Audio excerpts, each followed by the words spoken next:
Hey guys, tonight we slip into something a little cozier. A dream that starts with glossy hardwood floors, your own name on a lease, and $4,000 burning a hopeful hole in your pocket. You've just moved into your new apartment. It smells like fresh paint, empty potential, and that faint trace of industrial cleaner that probably shouldn't be inhaled for too long. You've got big plans. Housewarming party of the decade. Think exposed brick, fairy lights, tapas trays you totally didn't just order from Costco, and a playlist that makes people sway but not, like Dance Too Hard. You clutch your Pinterest board like it's the Rosetta Stone. If Cleopatra could host elaborate feasts with flamingo tongues and peacock eggs, true story, you can nail a housewarming on a modest splurge. So before you get comfortable, take a moment to like the video and subscribe. But only if you genuinely enjoy what I do here. And hey, drop your location and local time in the comments. I love seeing where everyone's tuning in from. Now, dim the lights, maybe turn on a fan for that soft background hum, and let's ease into tonight's journey together. You start unboxing your dreams. Pillows fluffed just right, shelves alphabetized more than they need to be. You imagine conversations, laughter, people complimenting your taste in throw rugs and basil-infused cocktails. You even found a vintage photo of Grace Kelly's Monaco apartment, because if she could make an entire palace look lived in, surely you can zhuzh up 800 square feet. Historians still argue whether ancient Romans invented the concept of a housewarming with literal fire, or if that came from medieval Britain, where people would light hearths to bless new homes. Either way, you're ready to spark something magical. Just maybe you shouldn't have answered your mom's text. Your mom's text reads, "Want help with the party, honey?" Just a few little things smile, which, in mom speak, is code for, "I already have a clipboard, a caterer, and a mild God complex." You hesitate, but she's your mom. And she did plan your entire high school graduation picnic with a spreadsheet and a megaphone. What's the worst that could happen? Turns out, quite a bit. She shows up unannounced 2 days later, armed with swatches, samples, and opinions. Within minutes, she's measuring your windows and making passive-aggressive remarks about your bohemian couch choice. She says it like bohemian is code for feral, which, okay, maybe the couch is a little threadbare, but it has charm. She says she'll just handle the flowers, but you overhear her on the phone with, "Linda from the balloon place." You don't even know a Linda. Next thing you know, there are Pinterest boards being shared in family group chats, all of which contain more pastel onesies and rocking chairs than charcuterie platters. Historians still argue whether Marie Antoinette's infamous "let them eat cake" line was ever actually said, or if it was a misattributed rumor spread to discredit her. Either way, you're learning that perception is everything, and right now your housewarming is starting to look suspiciously baby showery. A fringe party fact for your insomnia. In the Victorian era, baby showers weren't even allowed to be public. They were private, hush-hush affairs, often held after the baby was born in case something went wrong. Charming. You gently suggest to your mom that maybe she's getting a bit too involved. She smiles with her eyes closed, like a saint enduring persecution, and says, "I'm just trying to help. You'll thank me later."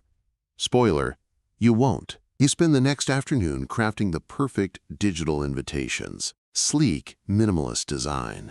Come warm my new home with laughter, good eats, and cocktails that pretend to be fancy.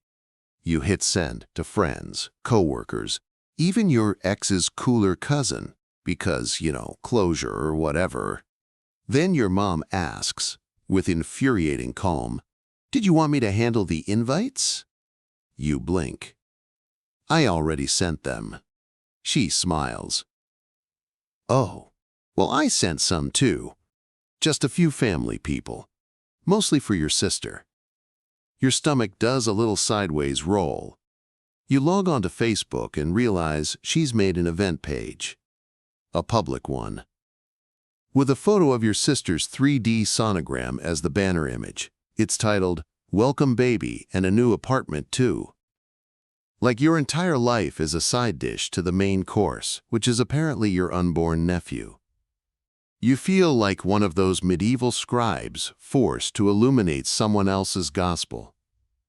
Historians still argue whether the Book of Kells was a passionate artistic outpouring or just really detailed penmanship fueled by boredom and mead.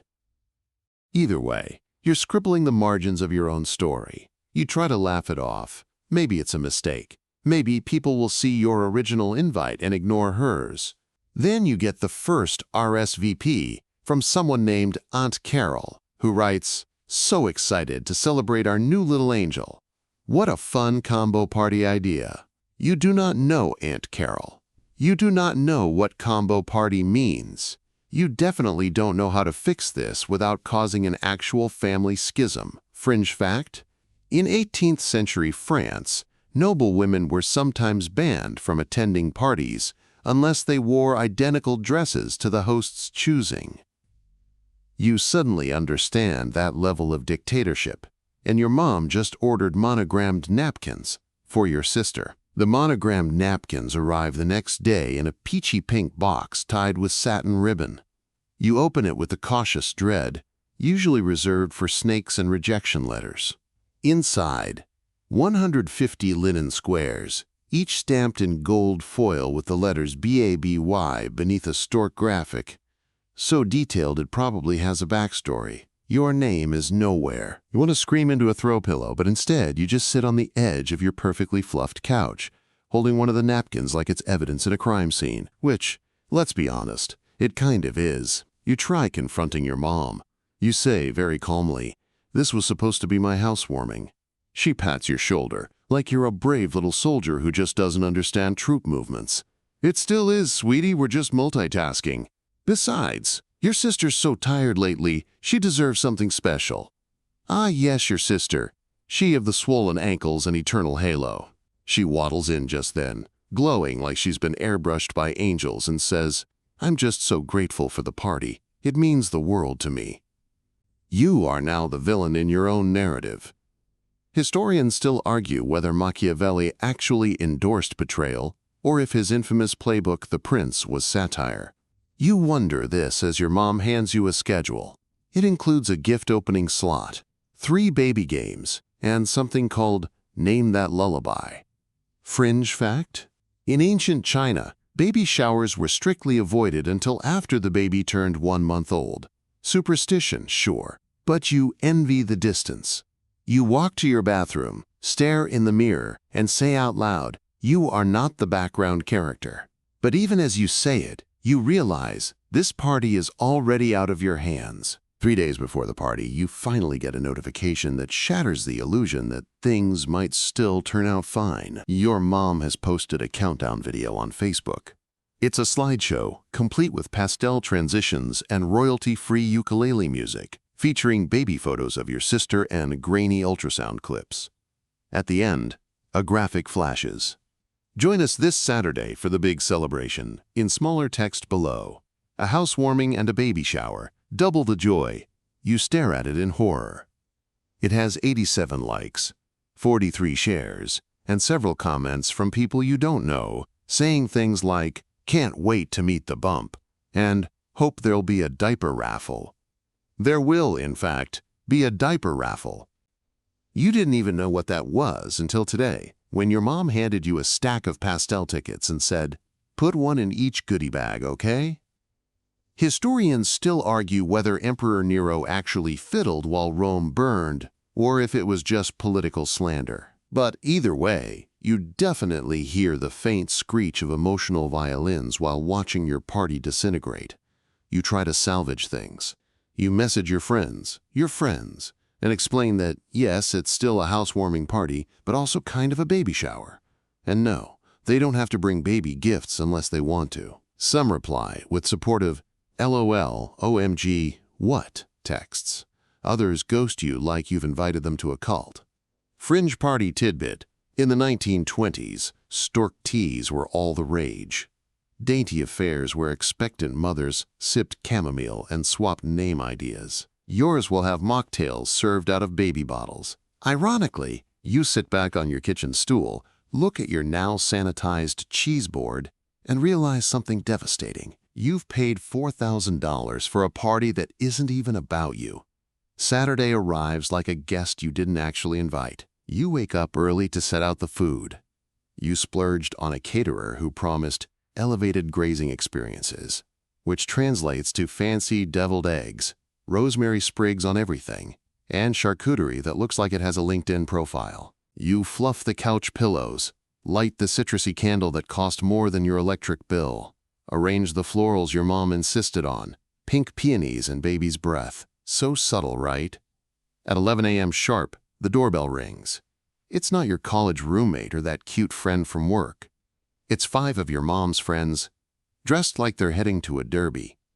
Arms full of baby bags and flower-shaped cupcakes. You barely have time to point them to the mimosa station, non-alcoholic of course, before another wave arrives. By noon, your apartment looks like a fertility shrine. The housewarming banner is barely visible behind layers of pink streamers and rattles dangling from the ceiling. Your mom squeals every time a new guest arrives, hugging them and gesturing to your bellyless sister like she's royalty. You try to smile through it, but it feels like slow-motion performance art titled Host Who Has Lost Control. Historians still argue whether Marie Antoinette ever actually said, "Let them eat cake." You feel a kinship with her as your own guests nibble pastel macarons beneath a giant balloon arch shaped like a pacifier. Your friends start arriving, a little hesitant, eyes darting around. One mouths, "Is this a baby thing?" You give them a desperate shrug and direct them to the adult cheese cubes, now dangerously close to a station labeled, "Guess the baby food." Fringe fact? In medieval Europe, new mothers were secluded for 40 days post-birth to rest and recover. You fantasize about a similar seclusion, starting now. This is no longer your party.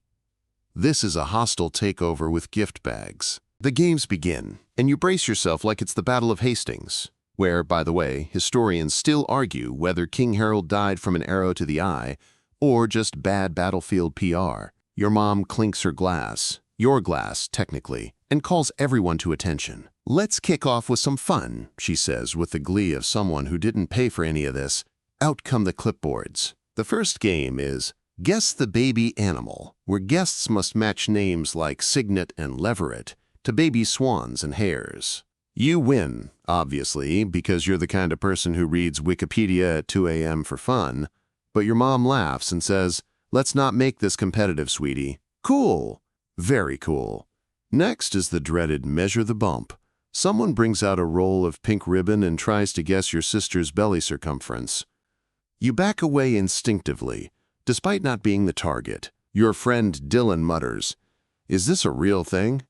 as a woman named Carol stretches ribbon like she's wrapping a Christmas ham. Then comes Name That Lullaby, featuring tinny versions of nursery rhymes from a Bluetooth speaker that cuts out every 6 seconds. Guests hum along. Your friend group huddles in the corner like they've been exiled from their own species. You look down at the glass in your hand, which now has a rubber ducky charm clipped to the rim. Your home smells like frosting and someone's overwhelming baby powder perfume. Fringe party history? In ancient Egypt, women celebrated fertility with elaborate feasts and music, but only after childbirth, and definitely not in someone else's apartment. You sneak into the kitchen for air, only to find your cheese board dismantled.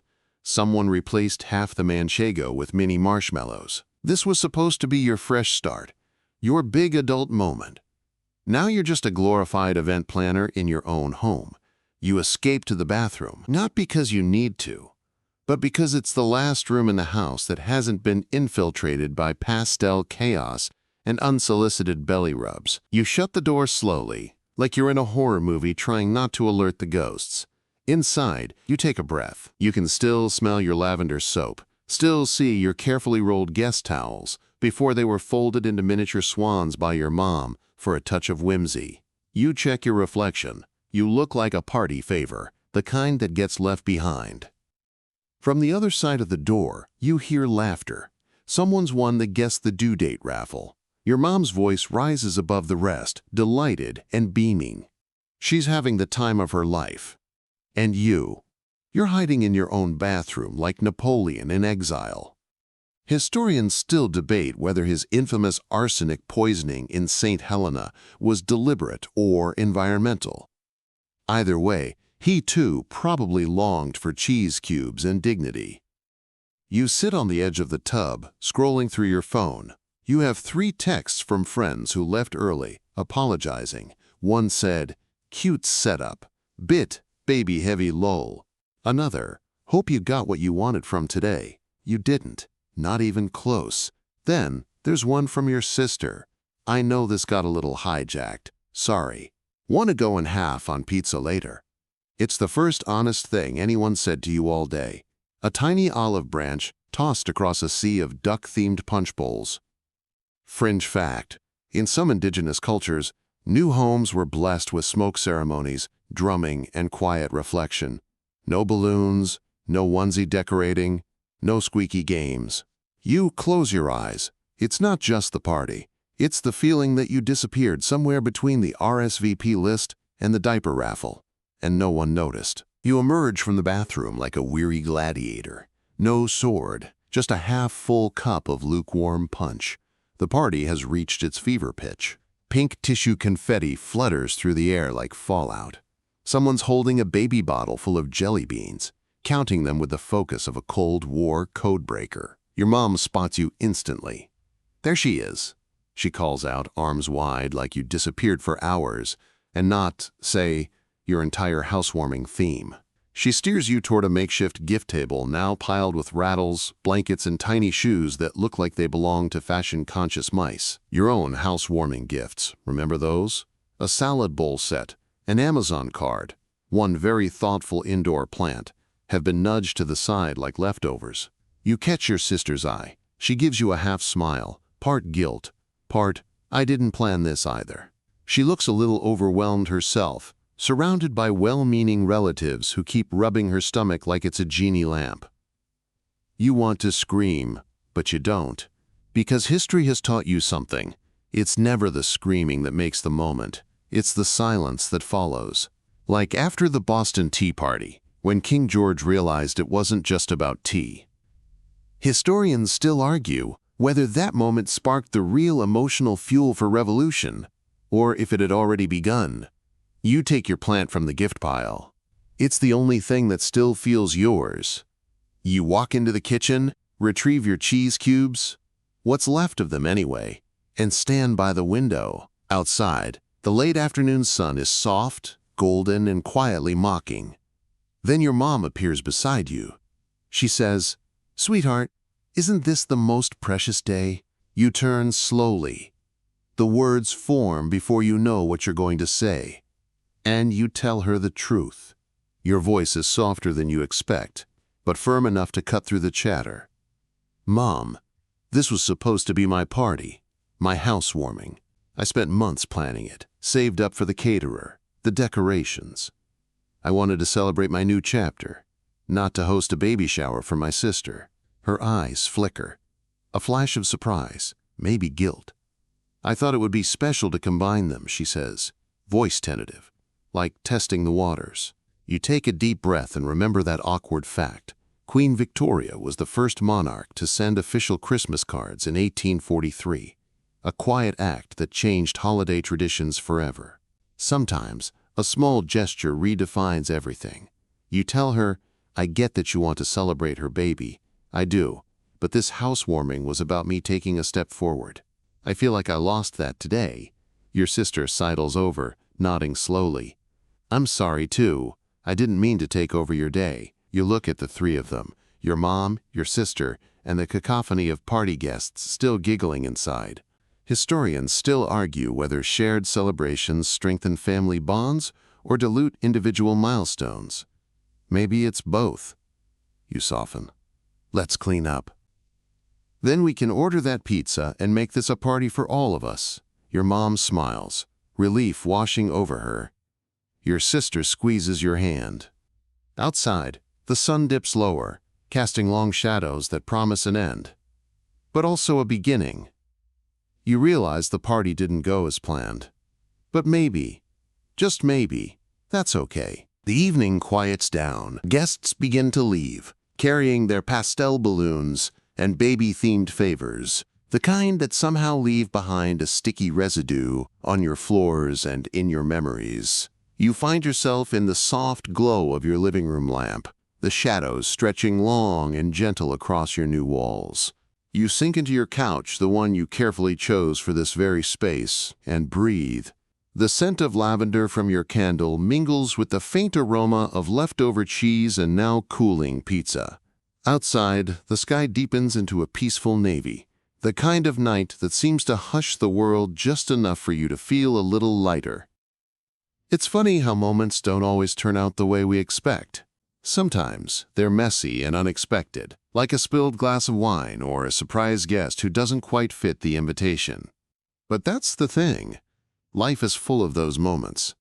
Historians still argue whether the invention of the first light bulb or the discovery of penicillin was the true turning point in modern life. Yet it's often the quiet, in-between moments that shape us most.